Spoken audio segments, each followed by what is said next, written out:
Deep inside the windowless marble walls of Yale University's Beinecke Library sits a high-security vault.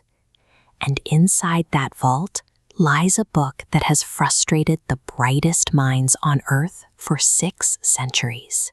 Cataloged as MS-408, it is a 240-page vellum codex from the early 1400s. Its pages are covered in a flowing, unknown script, wrapped around deeply unsettling illustrations. We see botanical sketches of plants that don't exist in nature, and bizarre diagrams of naked women wading through networks of interconnected, biological-looking tubes. The sheer strangeness of the book is matched by its undefeated record. In the 17th century, Holy Roman emperors and polymaths spent fortunes trying to pry loose some hidden alchemical or magical meaning from these pages. They all failed. Even in the 20th century, the manuscript defeated William F. Friedman, the legendary codebreaker who cracked Japan's purple cipher during World War II. He organized entire teams to run frequency counts on the text, and still, the book refused to yield a single word.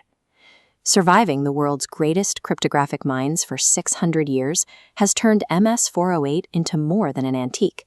It has become the ultimate intellectual trophy for any modern expert looking to make their name. For decades, skeptics argued the book was likely a modern forgery, a trick played on 20th century collectors. In 2009, researchers proved the parchment was manufactured between 1404 and 1438. The book is an authentic medieval artifact. But hard science didn't end the mystery. By proving the manuscript was real, the carbon dating triggered a chaotic gold rush of experts, each racing to claim they had finally cracked the code. One camp looks at the manuscript and sees the Americas. Researchers from Purdue University have argued the book is a 16th century Aztec manuscript written in a dialect of Nahuatl. To support this, they point to illustrations they claim represent New World species, specifically identifying drawings of sunflowers and armadillos that wouldn't have been known to Europeans. But the carbon dating creates a massive problem for this theory. The physical vellum existed for decades before Christopher Columbus ever reached the Americas, making an Aztec origin chronologically impossible. An entirely different camp looks at the exact same pages and sees medieval Italy. Scholar Stephen Skinner notes the complete lack of Christian crosses or saints, highly unusual for the 15th century. Skinner identifies the tubed bathing pools as mikvah purification baths.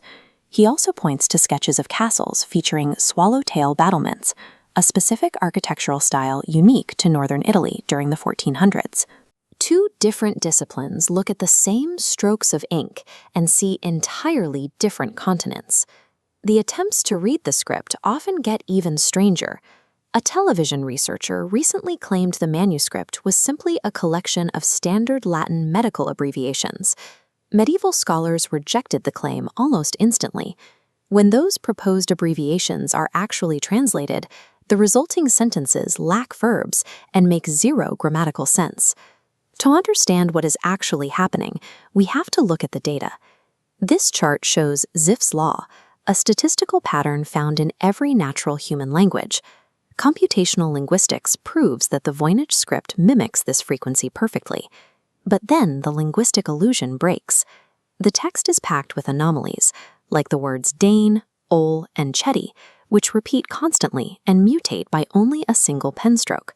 This creates the appearance of distinct dialects where none actually exist. These patterns suggest the text was generated using a quasi-stochastic algorithm. Essentially, the author followed a simple set of medieval rules to produce an endless stream of gibberish that statistically looks like a real language. This points toward a hoax. A team of scribes using bargain bin vellum could mass-produce a mysterious, magical text in a single season, specifically to sell to a wealthy mark like the occult-obsessed Emperor Rudolph II. Historical records show the emperor paid 600 gold ducats for the book. That payout represents about a year and a half of highly skilled labor, or over $110,000 in modern value.